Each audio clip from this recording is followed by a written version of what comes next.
It's time to sit back and relax with your favorite drink and listen. Symbiosis, by Alice B. Sullivan. Part 1. The alarm wailed. Flashing white lights accompanied the near-deafening sound. Dr. Philip Shirley shuffled through the paper sprawled on the tabletop. He scanned the data piece by piece, over and over again, searching for the answer to his mistake. None of his research implied things would go so wrong. He was supposed to reimagine modern medicine. Instead of changing the world, he'd ruined everything. Philip's wife, Brenda, placed her hand on his shoulder. "It's time to go." Her words were calm and close to Philip's ear. Philip froze, clutching a sheet of paper to where the words formed an unreadable mass. Frustration leaking from him by the sight of his trembling hands, he wasn't angry with his wife, he was angry with himself. And he couldn't leave, not yet. Leaving meant quitting and quitting meant finality. Philip staked his entire career on nothing ever being final. Mistakes were never anything but hiccups, errors that slipped past eyes after eyes. He was a reputable parasitologist. He'd gone through so much to reach this point in his life. This was surely an error he could locate and fix. He just needed time. But time had never been a friend, and when Brenda spoke up, her nerves seemingly unperturbed by the chaos ensuing around them, Philip felt the weight he'd been so desperately avoiding start to crush him. Everything became real. His mistakes couldn't be fixed. Why didn't he predict the mutation? How could he be so stupid? It was elementary, it was careless, and it would cost many people their lives. Brenda squeezed Philip's shoulder. "Let's go," she said. But his body relaxed at her touch, it always did, it always would. When the alarm sounded, Philip had checked his phone to see where it was triggered. The facility's security application read, Histology, Room 240, second floor, opposite side of the building. Though the reason for the trigger was unknown, the security application wasn't designed to relay why, its only purpose was to tell you where. Philip figured it was tied to the riots and protests going on across the state ever since his experiment took a turn no one, especially him, had expected.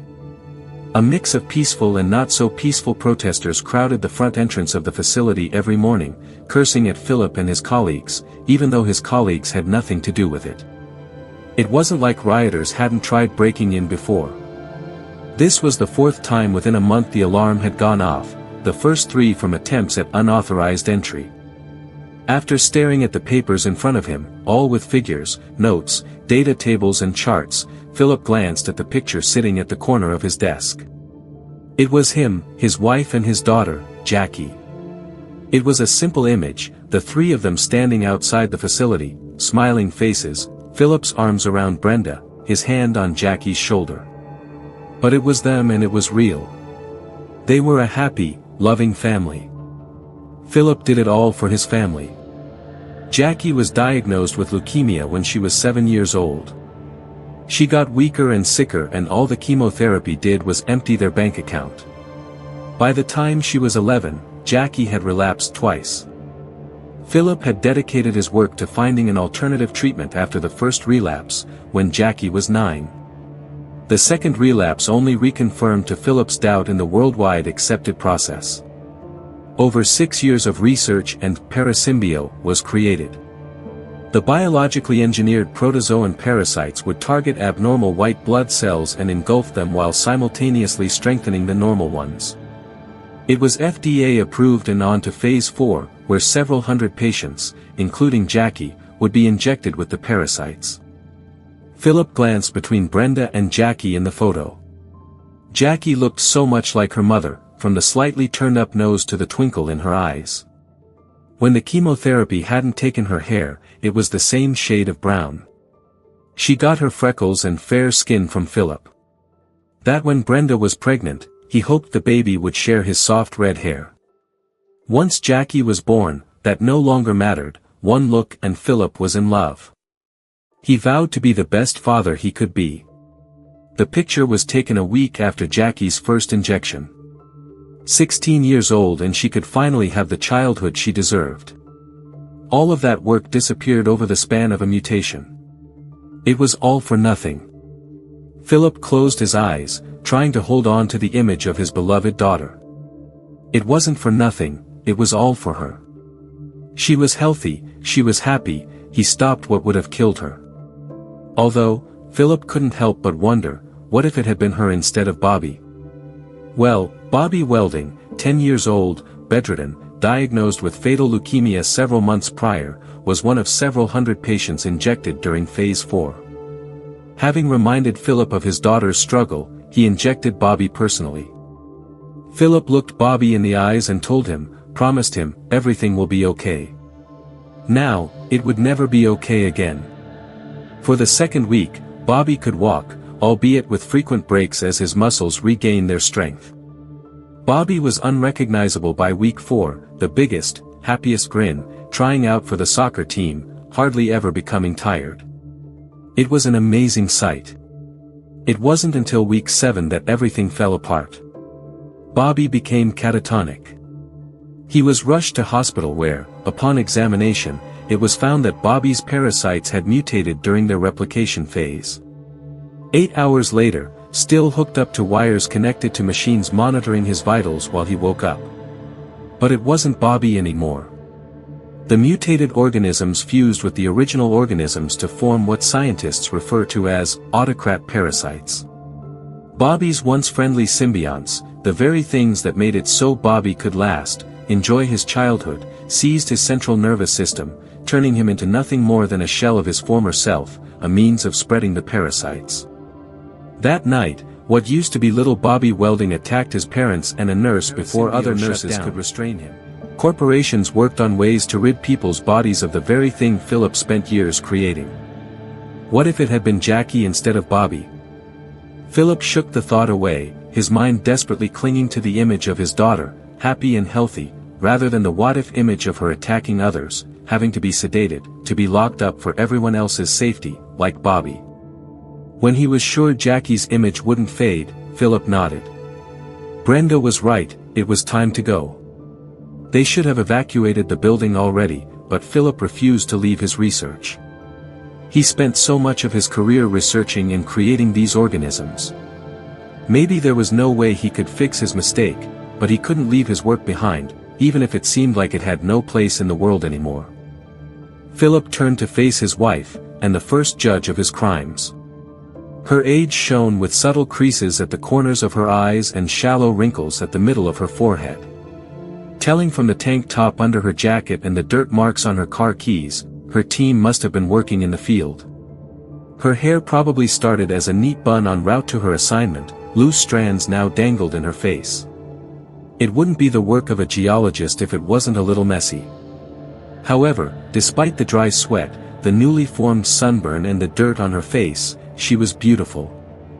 Philip expected disappointment, even contempt, when he was met with soft, understanding eyes and a gentle smile. He remembered what his guilt tried so hard to cloud: Brenda would never offer the cruel judgment he thought he deserved. She knew he didn't do it on purpose.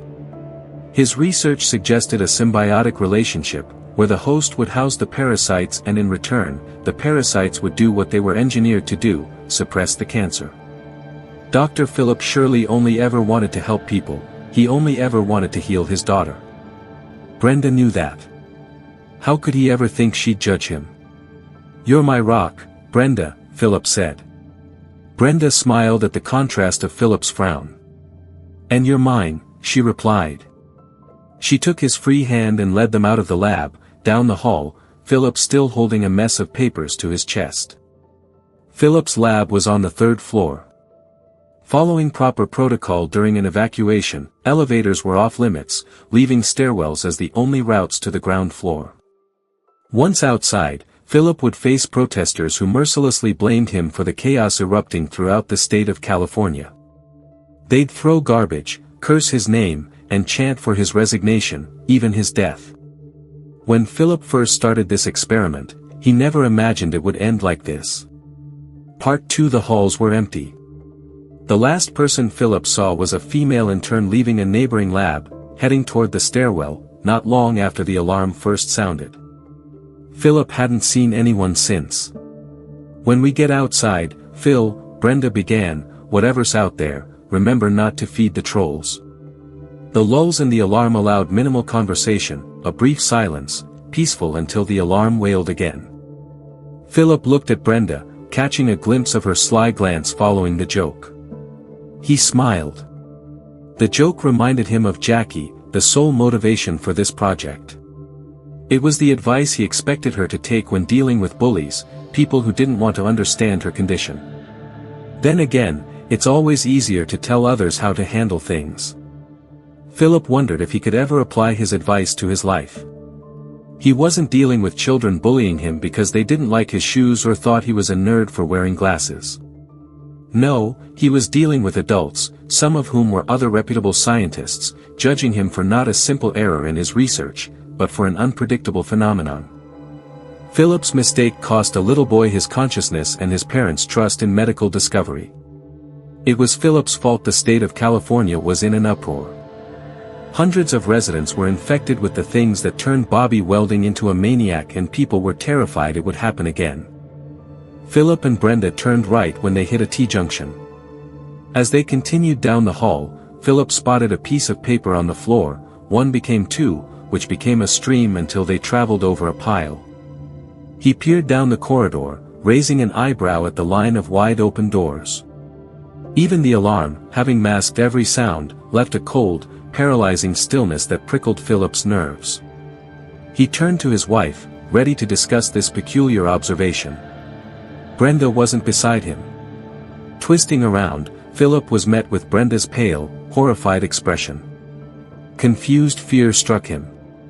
His eyes followed her fixed gaze. He dropped his research to the floor. Good God! Blood trailed across the long rectangular windows framing the entrance to the third-floor botany lab. Beyond those windows, a ravaged workspace of turned-over tables and tossed chairs, broken glass and fallen file cabinets. Paper littered everywhere and blood. There was so much blood. Brenda wrapped her arm under Philip's. She might have said something, she could have said anything. All Philip could hear was the alarm, all he could see was the destruction in front of him. All he could feel was the panic creeping into his chest, beating his heart against his ribs. Philip looked down the hall the way they'd come, then directed his gaze the way they were going. Nothing indicated anyone was still around, but they couldn't just stand there gawking, they needed to move. Philip began to walk, unintentionally pulling his wife along with him. He reached into his lab coat pocket to retrieve his cell phone. With each passing moment, the real cause for the alarm became apparent and Philip could hardly stomach. Brenda shouted. Philip strode down the hall, fiddling with his phone. Inwardly trying to discredit his horrible assumption. The blood-stained walls didn't help. Same as before, he shouted back, only faster. The phone wouldn't turn on. He stuffed it back into his pocket, waiting for a drop in the alarm to say, "Let me see your phone." Brenda pulled her phone out and handed it to Philip. "What's going on?" Philip said nothing. Admitting he had no idea what was happening would make his powerlessness feel too real. He had to focus on getting help and getting out. He dialed 911 and brought the phone to his ear. A high-pitched beep answered. "All dispatchers are busy handling other emergency calls at this time, please do not hang up." Philip hung up and redialed. The automated message replayed. Philip hung up again, cursing under his breath, discarding the phone in his coat pocket. The alarm should have notified the authorities immediately. This should have been handled, and yet the alarm was still screaming and it seemed as if Philip and Brenda were the only people around. Philip guided Brenda past lab after lab. The carnage followed and Philip's assumption rang truer. Folders and loose papers strewn the floor. Handprints stamped the walls in blood. Trails of red led through doorways to the rooms beyond. They stared in horror but neither investigated, the implication was enough for the both of them. As they approached the third-floor pathology lab, the last room before the stairwell, Philip stopped at a puddle of something in the middle of the hall. It was a mixture of brown and red and it smelled awful. Brenda stepped out from behind Philip, slapping a hand over her nose and mouth.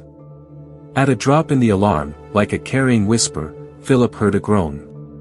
He shot a look at the pathology lab's door. It was ajar. "Did you hear that?" Philip turned his ear to the door. "I think someone's in there." He reached for the doorknob, only for Brenda to yank him back. Brenda shook her head, her eyes wide, her face pale. Philip gave her a wounded look, stealing glimpses at the pathology lab. "There's someone in there," he said, barely audible over the alarm. Regardless of if Brenda actually heard him or if it was just a coincidence, she shouted, "The alarm was playing tricks on you." She tugged his arm. "We need to leave." If Philip was right, and it appeared he was, then a biohazard was loose within the facility. He couldn't walk away knowing someone needed help. "We can't leave them." He pulled himself free and went for the door, sliding it through the opening, disappearing into the room. The flashing white lights slashed through the darkness. The guttural cry of the alarm begging something to sneak out behind you. Philip fumbled for the light switch. The ceiling bulbs flickered on, illuminating a seemingly empty lab. Other than a computer chair pushed too far from its desk and a few pieces of paper on the floor, the room was tidy, or as tidy as a research lab can be. There were slides and cultures at stations, even a pair of glasses had been left sitting next to one of the microscopes. "Hello?" Philip called out. "Is anyone there?" A headache formed behind his eyes. It was faint, but it was there. He was growing tired of having to compete with the alarm. The authorities should have arrived a long time ago. The alarm had been on for well over an hour. If the authorities arrived, they would have shut the alarm off. Why hadn't they come? Philip hated pondering what-if scenarios, though science-birth discoveries is based on such things. His mind wasn't buzzing with ideas, it buzzed with fear and worry, and those what-ifs weren't making discoveries, they created nightmarish scenarios involving every horror movie trope Philip had ever seen. With every bit of strength he pushed the obscene thoughts away, walking deeper into the lab, past abandoned research and data, past equipment left in the middle of use. Nothing indicated anyone was still around. Maybe Brenda was right, maybe the alarm was playing tricks on him. Nobody was there and Philip was wasting time. As Philip turned, ready to leave, there was another groan. He was louder, clearer, closer. Philip whipped back around, continuing his search, his eyes scanning the lab. He halted at the sight of a foot sticking out from behind a desk. The foot flinched. "Hello?" Philip called out. The foot retracted and the person rose. The man stood with a slight hunch in his back, his eyes glazed, his jaw slacked. His short gray hair was wild and his skin was pale. Dr. Stanley Pierce, senior pathologist. He and Philip had worked together for years. The tearing Stanley's coat sleeve caught Philip's eye, the material was drenched in red. "Stanley?" Philip's eyes darted between the wound and Stanley's face. "Stanley, are you okay?" Stanley wobbled before finding some sort of balance. He said nothing, staring at Philip with a dazed expression as he stumbled drunkenly around the desk. The chill straightened Philip's spine, a chill that demanded he turn and run. His racing heart and trembling knees agreed. "Stanley," Philip's voice quivered, "please talk to me."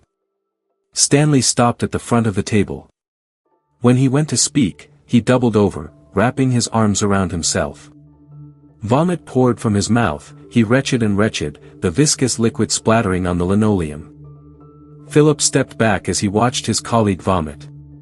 An awful thought bled into his mind, threatening to rise the more he forced it away. There was a biohazard loose in the facility. There was no doubt about it. But its origin? Philip shook the absurd thought away, it was impossible. Stanley adjusted himself, his movement slow and crooked until his gaze settled on Philip. His eyes were no longer glazed but fixed, now with an intense focus. The air in the room thickened. Philip's heart beat faster, his knees threatening to give way at any moment. His intuition burned with a single command, run. Philip put up his hands in surrender as he slowly backed away. Stanley matched those steps, going forward, rolling his shoulders, cocking his head from side to side. "Stanley," Philip said, "whatever's going on, you don't."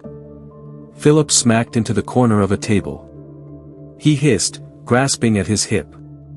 Stanley kept coming, unfazed by Philip's words, more interested in his movements. He cornered Philip against the table, towering over him. Philip trembled in fear as his colleague's bloodshot eyes picked him apart.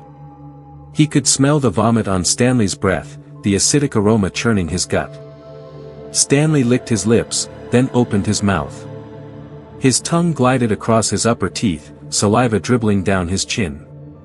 As Philip fought the urge to yell, that awful thought sank deeper, rooting itself until it was the only possible answer. It didn't make any sense and Philip prayed he was wrong. "Hey!" Brenda's voice was half horror, half confused, but it cut through the alarm, loud enough that Stanley shot her a look.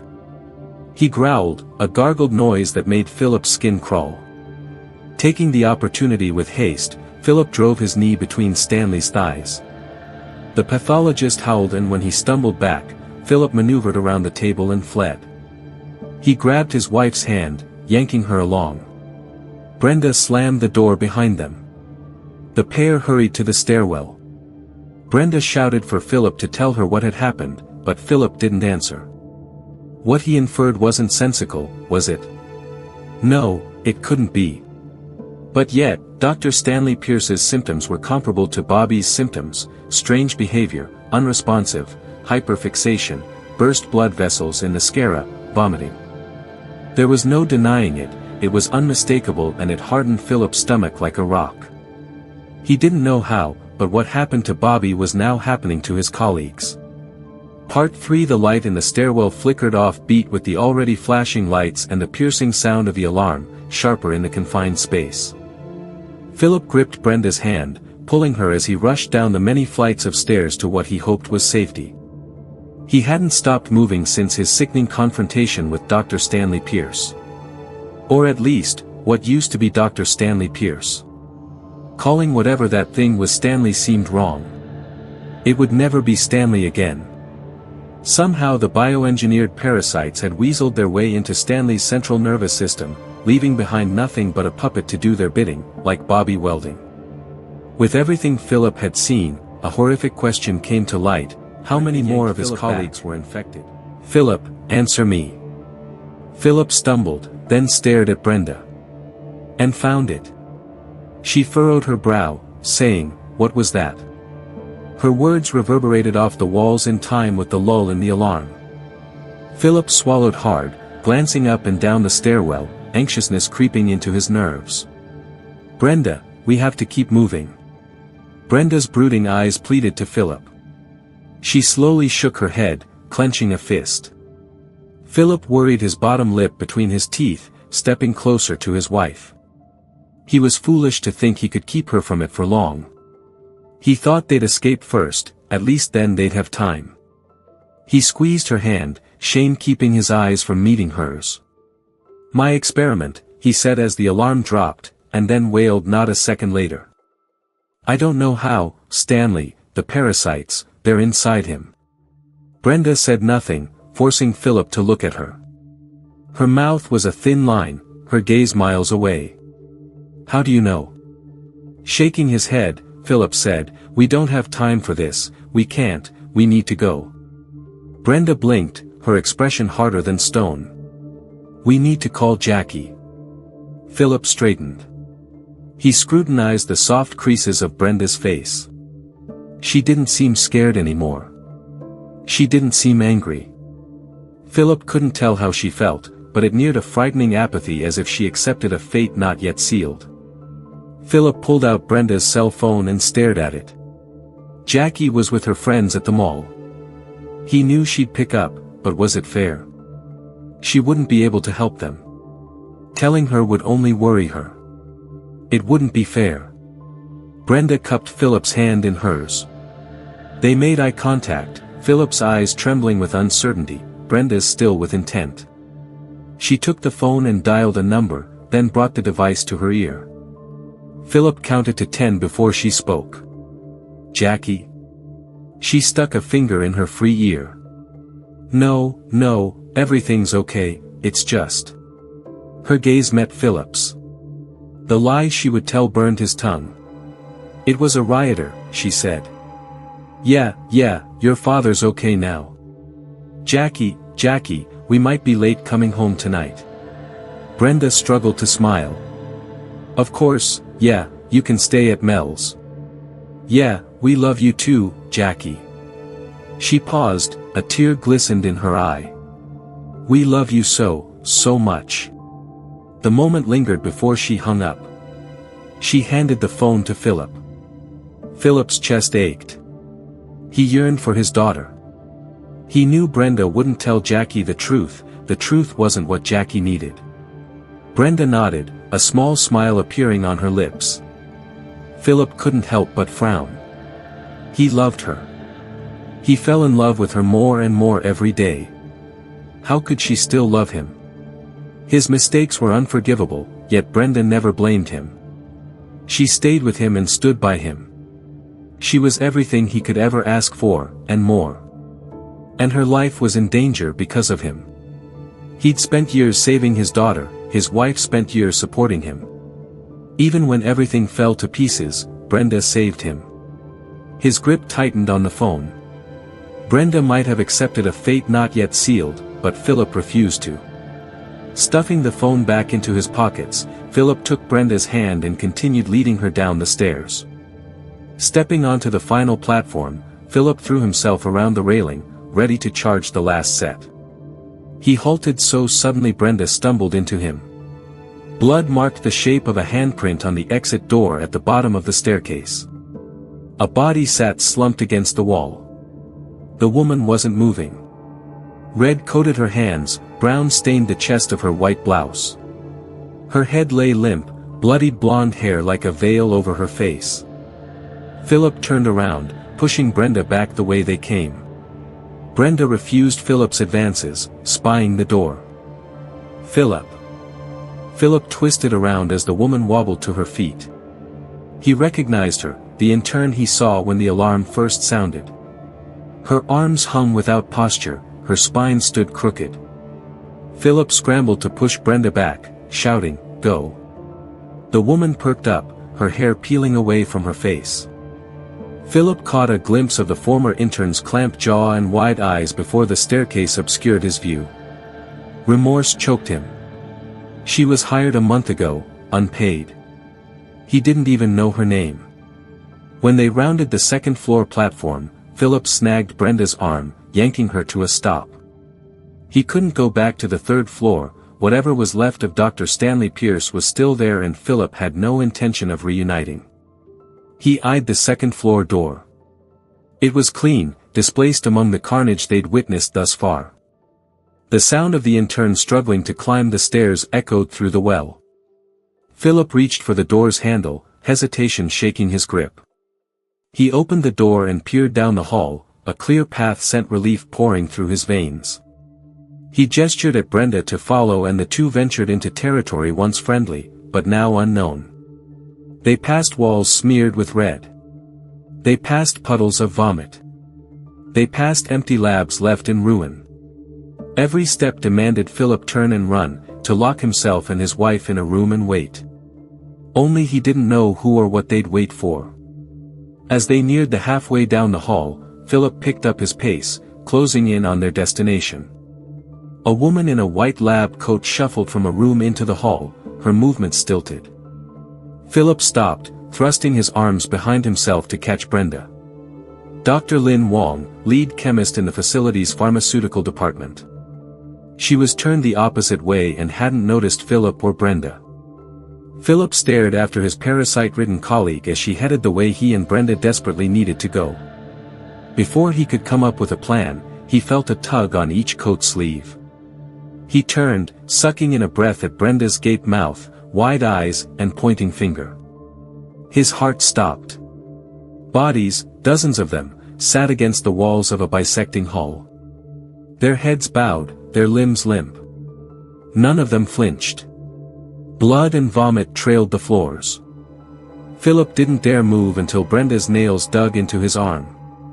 He redirected his gaze to Lynn, who was still none the wiser to their presence. An idea sparked. It was dangerous, it was stupid, it's the only thing he could do. Turning to his wife, he put a finger to his mouth, then flicked his head in Lynn's direction. Facing one was easier than facing dozens. They locked hands and tiptoed out of the T-junction toward the former chemist. Closing in on Lynn, Philip jerked himself from Brenda's grasp and sped up, gaining a distance from his wife, gaining momentum for what he needed to do. He launched himself at Lynn and they crashed. Philip groaned in pain. He spotted a horrified Brenda as the consequences of his actions struck him. He froze. Lynn twitched. Slapping his hand around Lynn's wrists, Philip shifted his weight to hold her down. "Go," he shouted to Brenda. Lynn struggled for freedom, writhing, flailing her legs now. Brenda winced, hesitating before she fled. Lynn shrieked, the height of the sound lost within the alarm. She thrashed and kicked and squirmed. Philip tightened his grip, forcing more of his weight, keeping Lynn as tamed as he could. He watched his wife flee, waiting, counting. Brenda was now over 50 feet away. It was now or never. In one fluid motion, Philip pushed himself off Lynn and darted after Brenda. He looked behind himself. Lynn attempted to stand and the first of the staff from the bisecting hall lurched around the corner. Philip caught up to Brenda when she stopped at the stairwell's entrance. He yanked the door open and Brenda ran through. Philip watched as more people flooded the corridor from the neighboring hall. Lynn was on her feet. Philip's stomach hardened. All these people, they didn't deserve this. They were innocent. "Philip!" Brenda cried, snapping him from his spell. "Come on." After a final glance at the wobbling, stumbling stampede of bodies, Philip rushed through the doorway, ensuring the door closed behind him.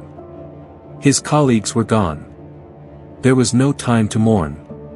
Part for the crowd of former staff members met the stairwell door in a matter of seconds. They pounded their fists against the metal, they dragged their nails down the glass. The haunting sounds followed Philip and Brenda as they descended the stairs. 2 flights felt too long. Philip faced the spotless first-floor door. He had no time to wander, a hope or wish. It was another door they had to open, another floor they had to navigate. There was no telling what lay beyond. He opened it and peered down the hall, no one in sight. Ducking back, he gestured for Brenda to follow and the two proceeded with caution. More labs abandoned, bloodied and destroyed. Research scattered. Philip eyed a puddle of fresh vomit, the pungent stench striking his nostrils, making him wince. More followed, brown splattered on the wall, viscous liquid trailing like molasses to the floor. "Philip," Brenda said, loud enough to beat the alarm.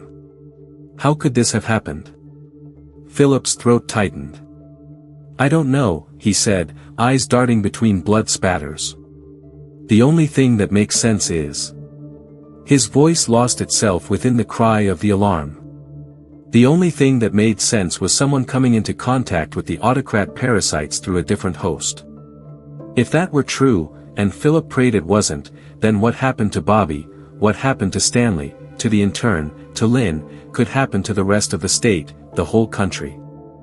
Millions would lose more than just their lives, they'd lose their humanity.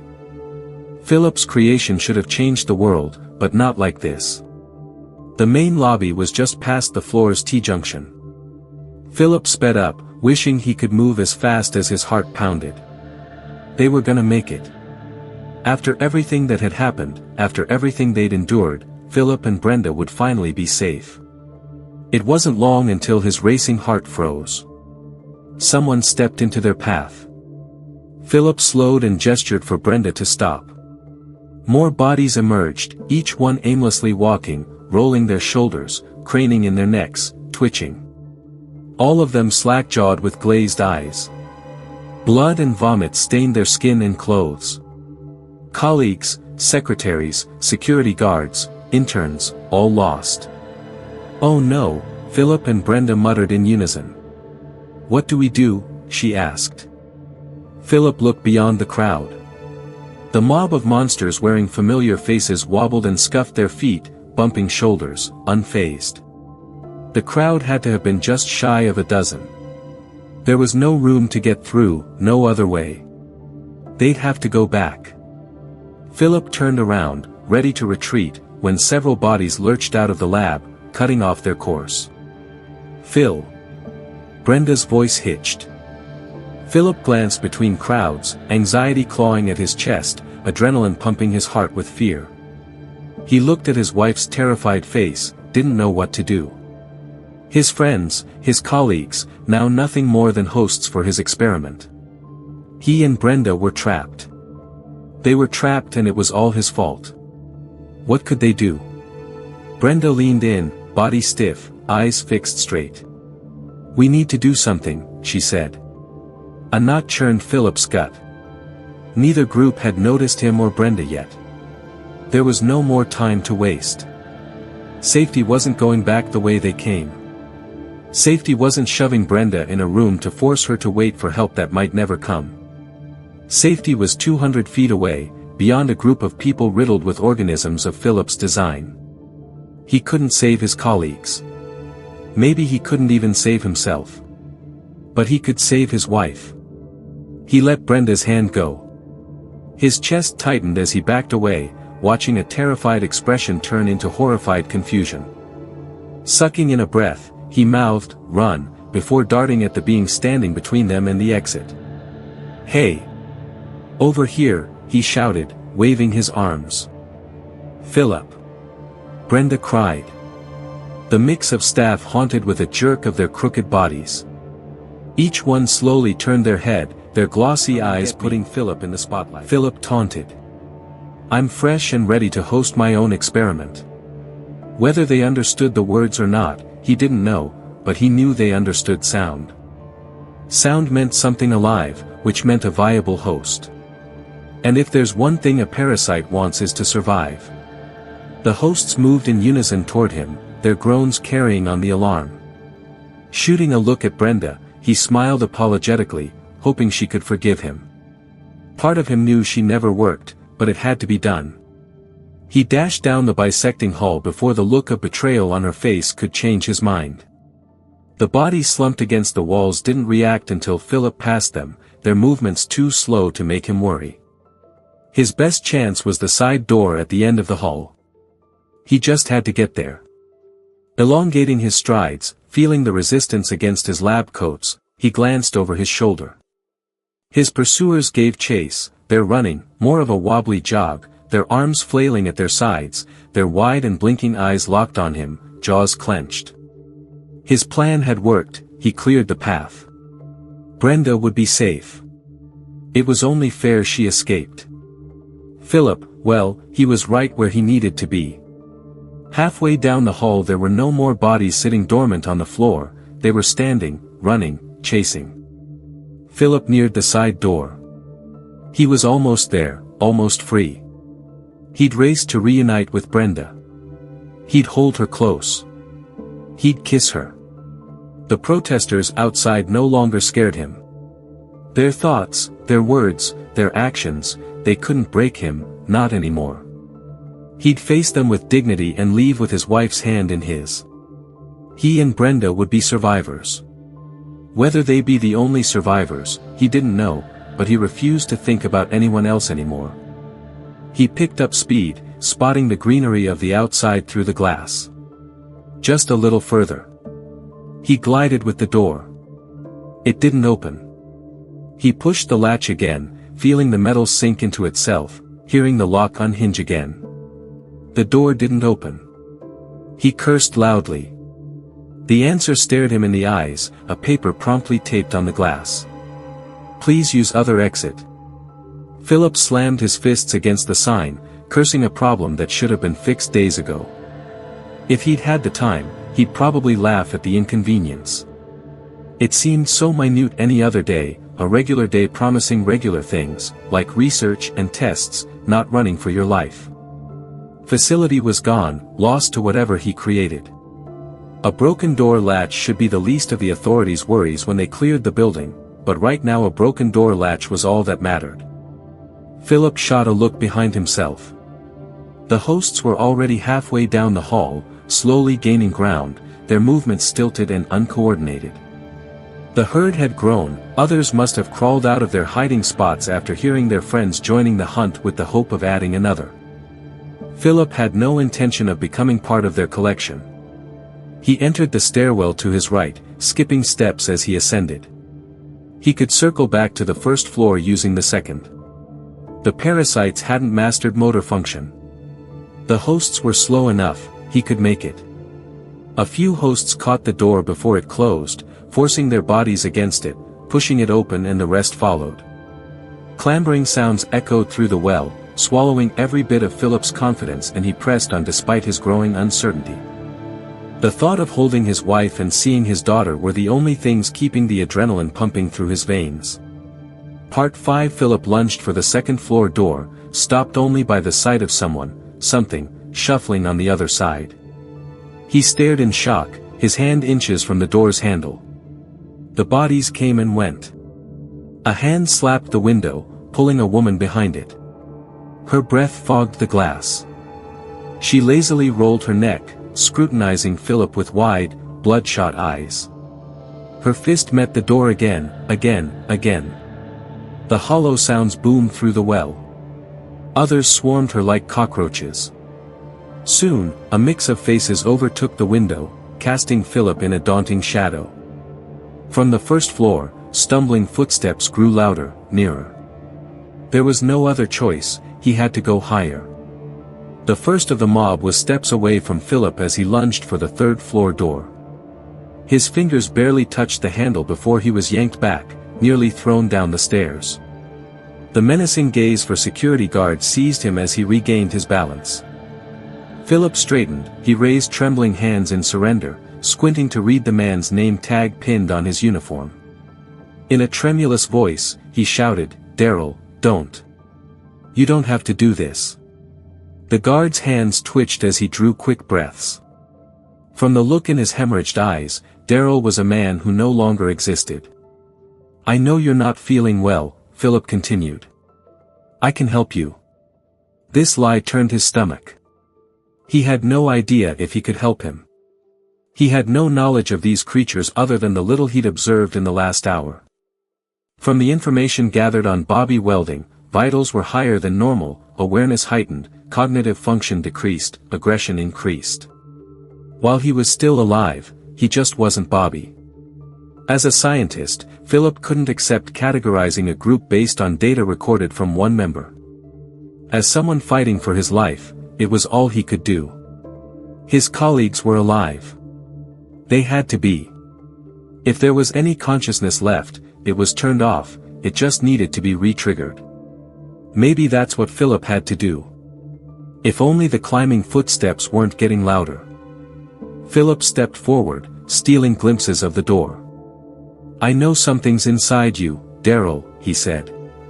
Daryl cocked his head like he was listening, or maybe he was mindless and appreciated the noise coming from Philip's mouth by the way he seemed attentive.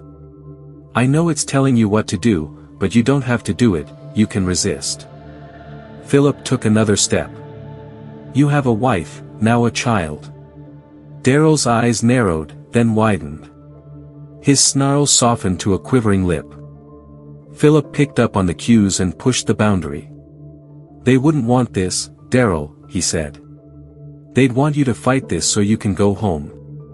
They stared at each other, the alarm, the flashing lights, the echo of footsteps, all of it seemed to disappear as they locked gazes.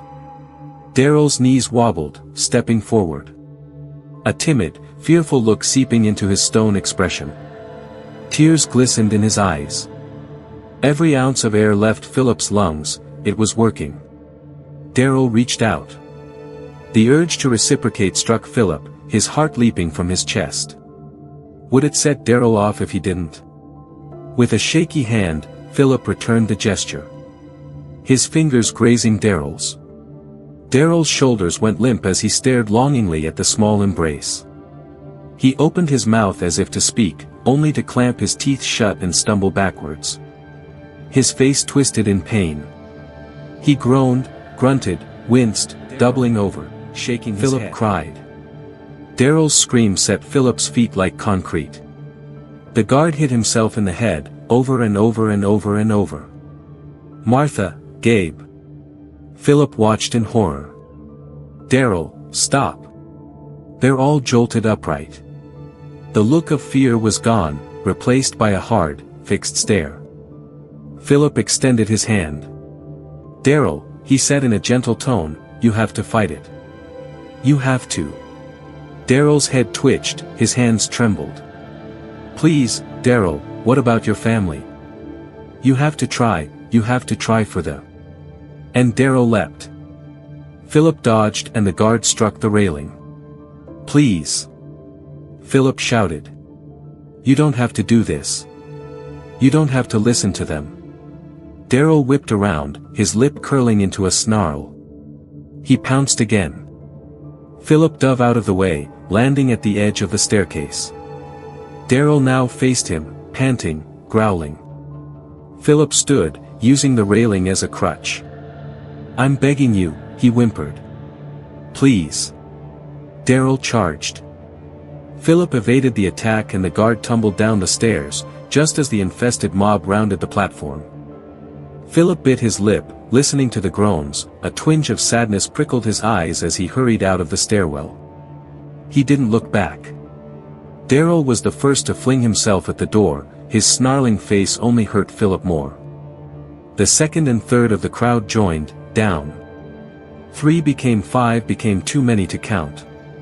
The image behind the window was squirming, massive limbs. Philip rubbed his forehead and sniffed, fighting back tears. It almost worked. He had Daryl. He had him and then he was gone again. Was it worth it? He scanned the indistinguishable body parts as they pressed against the glass. The door handle jiggled. He sucked in a breath. Surely those things weren't smart enough to. He shook his head, he couldn't risk finding out. He bolted down the hall, past the all-too-familiar bloodstains and destruction. The stairwell burst open moments later, the echo of metal smacking concrete shooting nails into Philip's spine. He looked over his shoulder, they were gaining on him, their movements more precise, smooth, quick. He turned back in time to collide with someone. Philip somersaulted several times before landing, still sprawled out on the cold linoleum floor. His ears rang and his vision spun. The former secretary stood, then twisted to bare teeth at her prey, red veins snaked across manic eyes. Philip scrambled to his feet and ran. Pumping his arms faster, he begged his muscles not to quit. But those things were too close and he was too tired, he couldn't go on. So he darted into a nearby room, slamming and locking the door just as the former secretary reached for him. The pounding fists came soon after. It was dark, save for the flashing lights. Philip flicked the light switch on to reveal an empty, cramped histology layer. An L-shaped island centered the room. Counters, cabinets and shelves lined the side and back walls. Microscopes sat on the island in front of each chair. Binders, folders, boxes of latex gloves and bottles of staining solution riddled everywhere in between. Brown slop freckled the floor. Out of breath and drenched in sweat, Philip stripped his lab coat and threw it over a chair. He had to think, he couldn't think. His thoughts felt like static. He spun a chair around and sat down, burying his face in his hands. Maybe those things would forget what they were doing. Maybe they think he was gone and wander off. Maybe if he just stayed quiet. Wherever rationalizing led him, it helped ease his racing mind. If only Brenda's mind could be eased, she had to be worried sick, terrified and distraught. He leaned back and stared at the ceiling.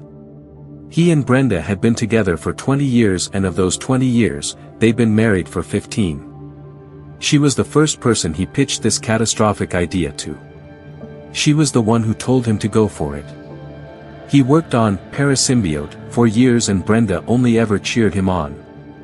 She was a wonderful woman with a wonderful heart and she made it out. He had to believe she did, for his own sanity.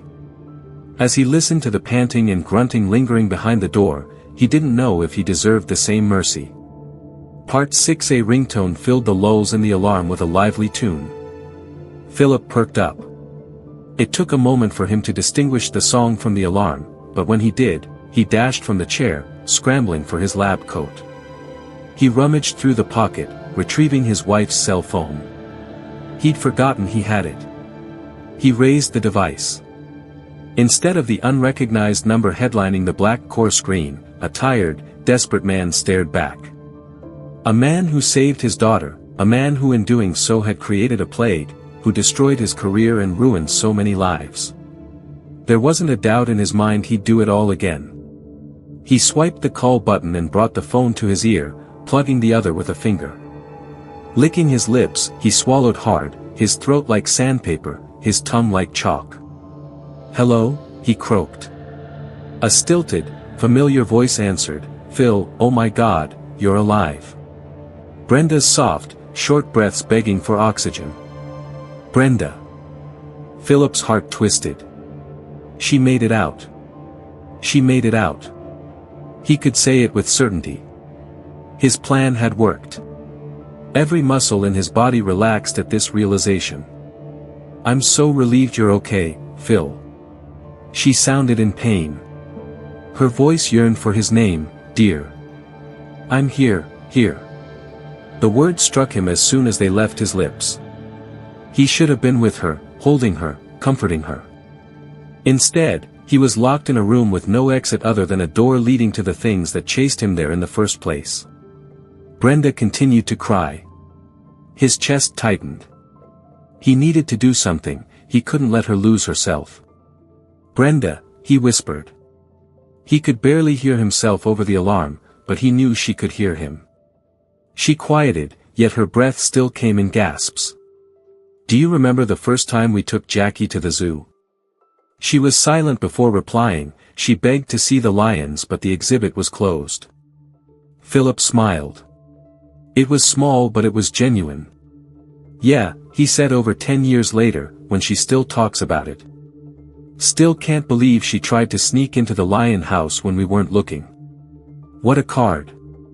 He could still hear his daughter's voice, small, growing into something stronger, mature, yet still holding a childlike wonder she told and the story of how her father got her a private tour of the lion house. Brenda laughed. "Yeah, a wild card. If you hadn't gotten us in there, I don't think she would have let us live it down." "She knows what she wants," Philip said, "and she tries and tries until she gets it. Well, she's her father's daughter." There was distance now in Brenda's voice. "So smart, so full of ideas." Philip frowned, his eyes shaking. "My ideas are why I'm here and not with you." Brenda was quiet. "Phil." The tears came back. He could hear it in her voice. He knew what she was gonna say. He dreaded this moment since he let go of her hand and he couldn't avoid it any longer. There were always risks with the kind of work he did. He just never thought it would ever come to this. How would they do it? There was a silence, an awful, heart-wrenching silence. As if to punctuate Brenda's next words, "They're gonna blow it up." He nodded slowly, as if Brenda could see the motion. With wide eyes, he saw so many cherished memories flash in front of him. Isn't Brenda's first kiss? The moment he proposed, their wedding, when they brought Jackie home from the hospital. It all spread by in a second, ending on the day of Jackie's first injection, the day she could finally enjoy life to its fullest. It wasn't death that chilled him, it was the horror of leaving his family behind. "Phil, I'm here," he squeaked, biting his lip. "What do I do?" Her tone became frantic, choppy with socks. "What do I tell Jackie?" Taking a deep, quivering breath, Philip found his nerves and said, "I regret none of it." He wiped his eyes. "Tell her I'd do it all again if it meant she could live." The incessant pounding of his former colleagues had dwindled to occasional soft thoughts. They were still out there, stalking the halls, waiting for him to be naive enough to leave. He glanced at the door and a taunting thought manifested. Maybe if he had a little more time. The idea vanished as quickly as it came. He didn't have the right to beg for time. If he had it, could he even make it? He relished the fantasy. If he escaped, he could figure out how to destroy the parasites. He could bring those people back. Nobody understood what they were. They could still be alive. There could be a way to save them. He punched the floor, grinding his teeth. He cursed himself for giving in to an instinct he created. Curiosity for the unknown. His desire to learn, to know. He knew it was just a convoluted attempt to right his wrong. These people were trapped inside their minds because of him, and he couldn't tell if his inclination to cure them was purely out of selflessness. He had to accept what he promised he never would.